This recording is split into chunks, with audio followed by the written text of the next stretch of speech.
On arrive au troisième module de cette démarche introductive, et toujours selon le binôme vérité-réalité, qui va nous servir de vertèbre en fait, on va exposer un petit peu la démarche de tout ce qui va suivre. Alors voilà comment on va procéder. On va se livrer à un cheminement à travers l'histoire de la philosophie, au travers de 6 auteurs qui vont chacun déployer le modèle qui leur est propre. On partira de l'Antiquité grecque, siècle de Périclès, et on ira jusqu'à la pensée autrichienne et américaine contemporaine. Alors comment on va faire? Eh bien, on va toujours distinguer d'un côté la notion de vérité et de l'autre côté celle de réalité. Alors juste comme précaution, ce sont des modèles opératoires. Donc vous ne pouvez pas simplement couper les deux, ils vont s'interpénétrer, ils vont même parfois alterner, ils vont se superposer. Là, c'est véritablement pour essayer de mieux comprendre. Par moments, c'est très facile de les séparer, et par d'autres moments, le modèle, le schéma que je vais vous proposer va clairement manifester des limites, mais on les dira à ce moment-là.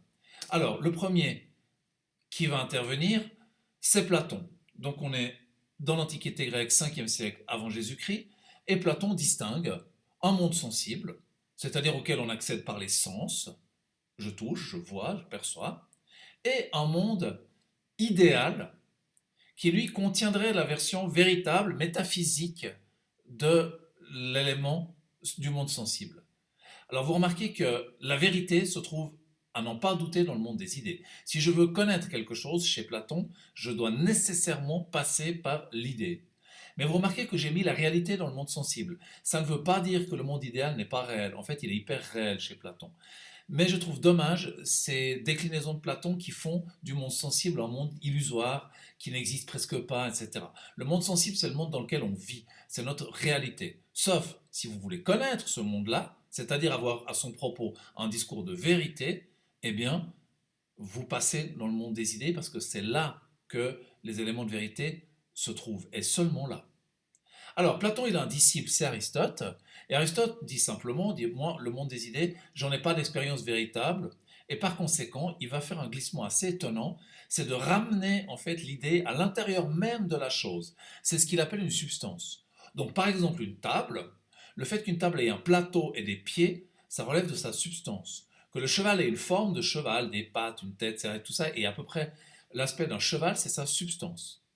Et en plus, à titre accessoire, subsidiaire de la substance, eh bien, il y a ce qu'Aristote appelle l'accident. Par exemple, le fait que la table ait 4 pieds, 3 pieds, plus de pieds, ou qu'elle en ait qu'un seul, ça c'est accidentel. Que le cheval soit noir, brun ou blanc, c'est accidentel. Ça n'affecte pas sa nature de cheval. Si je pense l'humanité, l'humain, le fait qu'il soit grand, petit, homme ou femme, ne change pas la substance de son humanité. C'est accidentel. On arrive à la Renaissance, donc on reviendra sur tous ces auteurs beaucoup plus en détail pour voir comment ils construisent ça. Alors la Renaissance, c'est Descartes. Alors lui, il nous propose une autre déclinaison de cette affaire-là. Vous voyez que, et vous allez voir qu'il y a un truc platonicien chez Descartes qui est assez étonnant, en tout cas dans la structure de la pensée. Il pose ce qu'il appelle une res extensa, res pour dire la chose, une chose extensa qui a une étendue. Ça veut dire une chose qui occupe de l'espace, qui a une grandeur dans le monde réel en face de moi. Et parallèlement, il pose une res cogitans, c'est-à-dire une chose qui pense. Et ça, c'est le cogito, c'est l'esprit.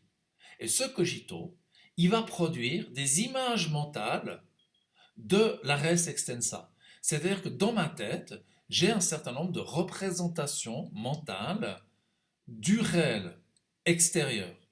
Alors tout le problème de Descartes, ça va être comment je connecte les deux, parce que ouais, le problème c'est que l'esprit fait partie de la res cogitans, mais le corps fait partie de la res extensa. Donc à un moment donné, il va falloir que ces deux se rejoignent et trouvent une façon de se connecter. C'est pour ça que, contrairement à Platon, où je vous ai fait un schéma où il y a un espace entre choses sensibles et idées, chez Descartes, ces deux éléments sont collés, parce que vous allez voir qu'en fait, il y a une interpénétration, enfin au moins une connexion, une interface entre extensa et cogitans qui est absolument nécessaire, sinon le modèle ne fonctionne pas.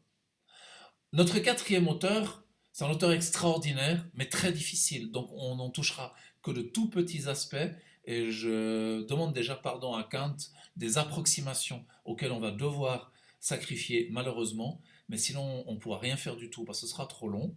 Regardez comment ça marche. Je vous ai amené en fait un fond gris par-dessus lequel je place une trame bleue. Ça veut dire qu'en fait l'accès à la réalité et la construction de la vérité, ou l'inverse, l'accès à la vérité et la construction de la réalité sont absolument indissociables l'un de l'autre. Pour Kant, il y a bien une intuition sensible, c'est-à-dire je touche, je vois, je sens, mais l'exercice de mes sens a toujours une certaine forme, et c'est celle qu'il thématise notamment dans les catégories. C'est-à-dire je vois comme un humain, je vois depuis là où je me trouve, je vois avec les capacités de me représenter qui sont les miennes. D'accord? Et si je veux comprendre comment je connais, eh bien il faut que je déduise de mon expérience de quoi sont faites ces catégories. Parce que je ne les vois pas. D'accord? Mais je peux apprendre à connaître ma façon de connaître, en fait. D'accord? Donc il n'y a pas de vérité pure et il n'y a pas de réalité pure. Il y a un certain nombre de formes pures dans la perception, mais pour le reste, le monde construit la manière dont il s'y rapporte. Pas le monde, l'individu construit la manière dont il s'y rapporte. C'est ce qu'on appelle les catégories.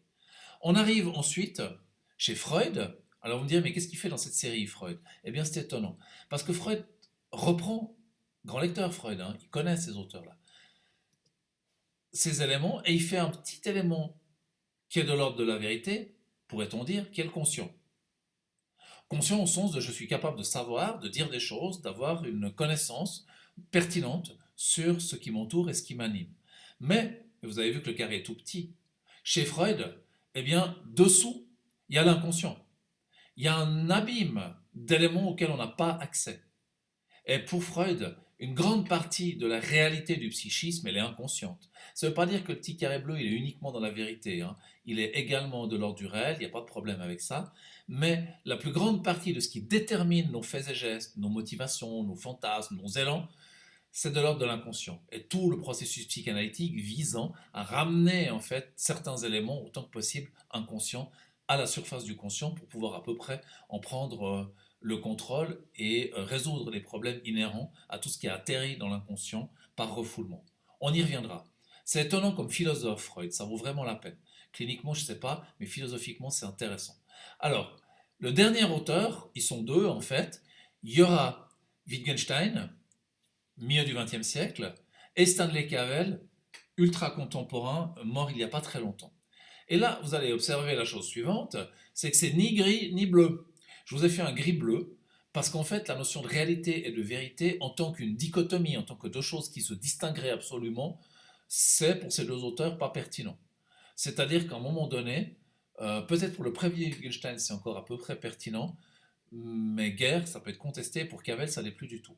C'est-à-dire que la réalité est toujours liée à une forme de vérité, c'est-à-dire que je dis les choses du monde et elles correspondent à mon expérience. C'est ce qu'il appelle la forme de vie.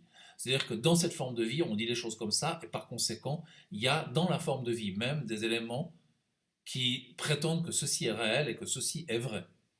Et Cavell ajoute ça, il prolonge ça, mais c'est déjà un concept wittgensteinien, par la notion d'usage. C'est-à-dire que dans la forme de vie, il y a des façons de faire, il y a des façons de vivre, et c'est elles qui en fait constituent notre réalité, et c'est à l'intérieur de ces usages que se déterminent les critères de vérité. Donc ils ne sont pas dissociés, et ils sont immanents en fait à la forme de vie et aux usages. Ça ne veut pas dire qu'ils ne sont pas thématisables, mais ils sont immanents. Donc ce n'est pas comme deux entités dichotomiques.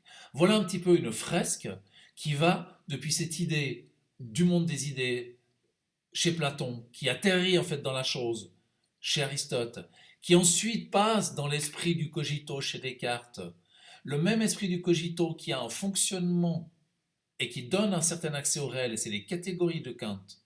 Et ensuite ce cogito qui pensait comme Dieu finalement, devient un tout petit conscient, pas du tout maître chez lui, dans l'immense océan de l'inconscient freudien, et finalement tout ça est écarté au profit de la forme de vie, c'est-à-dire de l'intelligence pratique, de l'ordinaire, dans les pensées du premier, mais surtout du second Wittgenstein, et plus encore de Stanley Cavell, ultra contemporain, philosophie réaliste américaine.